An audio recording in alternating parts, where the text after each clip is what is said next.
20-30 ಅದೇ ಬಿಡಿಯೋದ್ರಲ್ಲಿ ತೊಂದ್ರೆ. Registration amount ಎಲ್ಲ ಕಟ್ ಆಗಿದೆ. ನಮ್ಮ ಯಜಮಾನ್ರು ಇಲ್ಲ, ನಾನು ಹ್ಯಾಂಡಿಕ್ರಾಫ್ಟ್, ನನಗೆ ಸ್ಪೆಷಲ್ ಆಗಿ ಸಿಕ್ಕಿದೆ ಅದು. ಇವ್ರು ರಿಜಿಸ್ಟ್ರೇಷನ್ ಮಾಡ್ಕೊಡಲ್ಲ ಅಂತಾರೆ. ನೆಕ್ಸ್ಟ್ ವೀಕ್ ಬನ್ನಿ ಹೋಗಿ ಅಂತ ಕಳಿಸ್ಬಿಡ್ತಾರೆ. ಅಲ್ಲಿ ಒಳಗಡೆ ಮಾತಾಡಕ್ಕೂ ಬಿಡೋದಿಲ್ಲ. 3 ವರ್ಷದಿಂದ ಮಾಡ್ತಾ ಇದ್ದಾರೆ.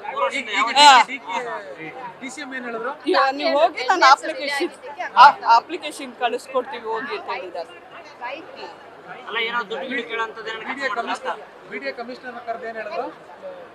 ಅವರು ಮಾತಾಡ್ತೀನಿ ಅಂದ್ರೆ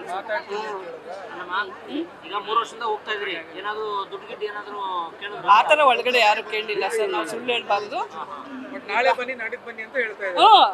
ಅದು ಏನ್ ಮರ್ಯಾದಿಲ್ಲ. ನಾವು ಕಾಯ್ದೆ ನಾವೇ ಹೋಗ್ಬೇಕು ಮಾತ್ರ. ಅವರು ಆನ್ಸರೇ ಕೊಡೋದಿಲ್ಲ. ಎಲ್ಲ ಇದೆ, ಎಲ್ಲ ಕರೆಕ್ಟ್ ಆಗಿದೆಪ್ಪ.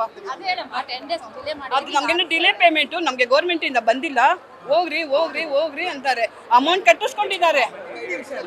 ಕಟ್ಕೊಂಡಿದ್ದಾರೆ. ಮತ್ತೆ ಇಸಿ ತೆಗೆಸ್ಕೊಂಡ್ ಬಾ ಅಂದ್ರು. ಏನೇನ್ ಕೊಡ್ಬೇಕು ಎಲ್ಲ ರೂಲ್ಸ್ ಮಾಡ್ಕೊಂಡಿದ್ದಾರೆ. ನಮ್ಗೆ ಈ ತರ ಮಾಡಿಕ್ಕಿದ್ದಾರೆ. ನಮ್ಮ ಹಸ್ಬೆಂಡ್ ಬೇರೆ ಇಲ್ಲ, ನಾವ್ ಯಾರಿಗೂ ಕೇಳೋಣಪ್ಪ. 3 ವರ್ಷ ಆಯ್ತು. ಗಾಯತ್ರಿ ಬಾಯಿ ಅಂತಪ್ಪ, ಅಭಿಗೆರೆ. ದಯವಿಟ್ಟು ಏನು ಮಾಡ್ರಪ್ಪ ಅಷ್ಟೇ. ನಾನು ಬಿಡಲ್ಲ, ಹೆಂಗೂ ಇಲ್ಲಿ ಬಂದ್ಬಿಟ್ಟಿದ್ದೀನಿ. ಏನೋ ಒಂದು ಆಗ್ಬೇಕಷ್ಟೇ ನನಗೆ. ನ್ಯೂಸ್ ಫಸ್ಟ್, ನಿರ್ಭೀತಿಯಿಂದ ನಿಮ್ಮ ಪರವಾಗಿ.